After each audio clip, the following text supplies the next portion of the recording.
आज हम पढ़ने वाले हैं साइंस का बहुत ही मोस्ट इम्पोर्टेंट टॉपिक प्रकाश का अपवर्तन के बारे में। प्रकाश का अपवर्तन क्या होता है, प्रकाश के अपवर्तन के कितने नियम होते हैं और प्रकाश के अपवर्तन के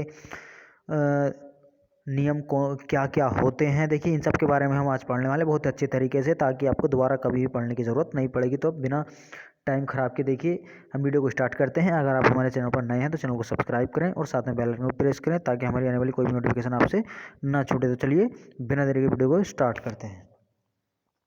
देखिए आज हम पढ़ने वाले हैं देखिए प्रकाश का अपवर्तन। तो देखिए प्रकाश का अपवर्तन क्या होता है, देखिए बहुत ही आसान तरीके से, बिल्कुल सरल तरीके से इसको समझेंगे ताकि आपको कभी भी आने वाले समय पर दोबारा पढ़ने की ज़रूरत नहीं पड़े। ठीक है, तो प्रकाश का अपवर्तन देखिए, जब कोई प्रकाश की किरण एक पारदर्शी माध्यम से दूसरे पारदर्शी माध्यम में जाती है तो वह अपने मार्ग से विचलित हो जाती है। ठीक है, यानी देखिए ये एक पारदर्शी माध्यम, एक माध्यम ये है हमारा और दूसरा माध्यम ये है। ठीक है, जब कोई प्रकाश की किरण एक पारदर्शी माध्यम से, जब कोई प्रकाश की किरण, देखिए ये हमारा पारदर्शी माध्यम है। ठीक है, ये हमारा विरल माध्यम है, ये हमारा सघन माध्यम है। सघन माध्यम होता है हमारा घना। ठीक है, विरल माध्यम जिसमें जहाँ वायु होती है। ठीक है, सघन माध्यम वो होता है जो घना होता है, जैसे कांच हो गया। ठीक है, तो देखिए जब कोई प्रकाश की किरण एक पारदर्शी माध्यम, पारदर्शी माध्यम का मतलब होता है जिसके हम आर पार देख सकते हैं। ठीक है, जिसके अंदर प्रकाश जा सकता है, जैसे शीशा होता है। ठीक है, देखिए जब कोई प्रकाश किरण एक पारदर्शी माध्यम से दूसरे पारदर्शी माध्यम में जाती है, तो देखिए ये प्रकाश की किरण हमारी आई एक पारदर्शी माध्यम में से दूसरे पारदर्शी माध्यम में जाती है तो वह अपने मार्ग से विचलित हो जाती है। यानी ये जो प्रकाश की किरण है हमारी एक पारदर्शी माध्यम से दूसरे पारदर्शी माध्यम में जब जाएगी तो अपने मार्ग से विचलित हो जाएगी। यानी जब ये किरण यहाँ पर पहुँची तो इसे जाना चाहिए था, देखिए यहाँ पर ये जो डैश करा है मैंने, देखिए यहाँ पर इस किरण को जाना चाहिए था, इसका सीधा रास्ता ये था, लेकिन यहाँ पर न जाकर ये थोड़ी सी अभिलंब की ओर झुक जाती है, यानी विचलित हो जाती है।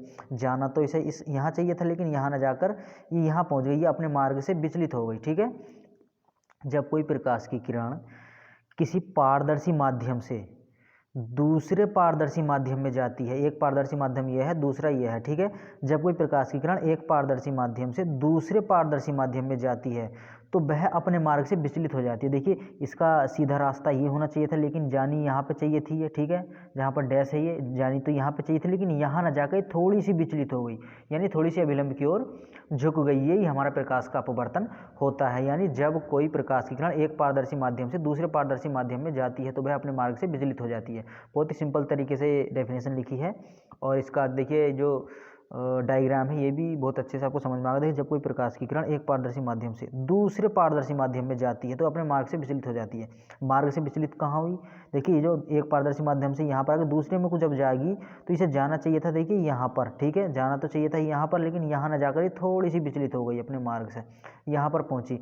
तो ये हमारा प्रकाश का अपवर्तन कहलाता है। देखिए जो आने वाली किरण होती है उसे कहते हैं आपतित किरण, और जो जाने वाली किरण होती है उसे कहते हैं अपवर्तित किरण, और जो ये होता है देखिए ये होता है हमारा अभिलंब और ये होता है हमारा आपतन बिंदु। ठीक है, चलिए देखिए अब जान लेते हैं देखिए प्रकाश अपवर्तन के नियम। देखिए जो प्रकाश का अपवर्तन उसके कितने नियम होते हैं, तो अब प्रकाश के अपवर्तन के हमारे पास दो नियम होते हैं। देखिए कौन कौन से नियम होते हैं इनको जान लेते हैं। देखिए पहला नियम है आपतित किरण, अपवर्तित किरण तथा आपतन बिंदु पर अभिलंब तीनों एक ही तल में होते हैं। ये हमारा पहला नियम है अपवर्तन का। आपतित किरण, अपवर्तित किरण तथा आपतन बिंदु पर अभिलंब तीनों एक ही तल में होते हैं। देखिए किस तरीके से, देखिए आपतित किरण, ठीक है, आपतित किरण अपवर्तित किरण, ठीक है, आने वाली किरण यानी आपतित किरण, अपवर्तित किरण यानी जाने वाली किरण तथा अभिलंब तीनों एक ही तल में है। ठीक है, ये हमारा पहला नियम है। ठीक है, दूसरा नियम क्या है, दूसरा नियम है हमारा आपतन कोण की जगह साइन आई तथा अपवर्तन कोण की जगह साइन आर का अनुपात एक स्थिरांक होता है। यानी आपतन कोण, देखिए जो आने वाला कोण है यानी आपतन कोण